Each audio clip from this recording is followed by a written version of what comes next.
Channel पेश करते हैं टैलेंट के मौके।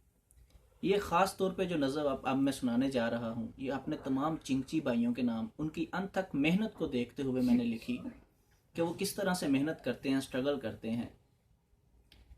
पुत्र हाँ मैं अपनी सोहनी मिठी मां दा, शदरियों लाहौर तक चिंची चलांदा।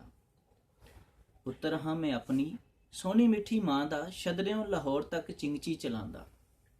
सवारियां ने खुश लैके टैमो टैम जाना वा, ठंडियां हवावां दे हुलारे भी खवाना। सवारियां ने खुश लैके टैमो टैम जाना वा, ठंडियां हवावां दे हुलारे भी खवाना वा। धक धक दिल करे ब्रेक जदों लाना, शदरियों लाहौर तक चिंची चलाना। रब करे खैर नाल मां दियां दुआवां ने, लगन ना देन सदा तत्तियां हवावां ने। रब करे खैर नाल मां दियां दुआवां ने, लगन ना देन सदा तत्तियां हवावां ने। दिल जदों मां दियां अखियां च वेन, शदरियों लाहौर तक चिंची चलाना। उमर मेरी कुछ भी नहीं 10वां साल है, हर वेले रहिंदा मां ते भैणां दा ख्याल है। उमर मेरी कुछ भी नहीं 10वां साल है, हर वेले रहिंदा मां ते भैणां दा ख्याल है।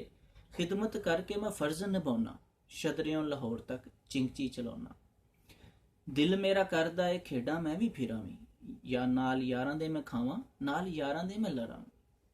दिल मेरा करदा है खेडां मैं भी फिरावी, नाल यारां दे मैं खावां, नाल यारां दे मैं लड़ावी। दिल जदों मां दियां अखियां च वेना, शदरियों लाहौर तक चिंची चलाउना। ਉਹਦੇ ਦੋਸਤਾਂ ਨੇ ਉਹਦੇ ਜਜ਼ਬਾਤ ਨੂੰ ਉਭਾਰਦੇ ਹੋਇਆ ਕਿਹਾ ਕਿ ਯਾਰ ਤੇਰੀ ਕੋਈ ਲਾਈਫ ਨਹੀਂ, ਮੁਸਾ ਸਾਰੀ ਜ਼ਿੰਦਗੀ ਤੂੰ ਚਿੰਗਚੀ ਹੀ ਚਲਾਣਾ ਹੈ।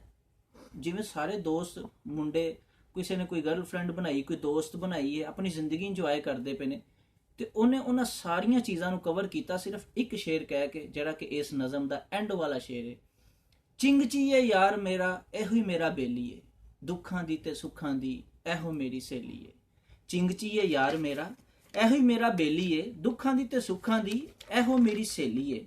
ਇਹਨੂੰ ਮੈਂ ਸਵਾਰਦਾ ਹਾਂ ਹਰ ਵੇਲੇ ਰਹਿਣਾ, ਇਹਨੂੰ ਮੈਂ ਸਵਾਰਦਾ हाँ हर वेले रहना, शदरियों लाहौर तक चिंची चलाना। उम्मीद करता हूँ कि तमाम दोस्तों को ये मेरी नज़म पसंद आई होगी, तो मेरा चैनल ज़रूर सब्सक्राइब कीजिएगा। और अपना टैलेंट दिखाने के लिए आप हमारे व्हाट्सएप नंबर से भी रब्ता कर सकते हैं 0307 44451318। शुक्रिया।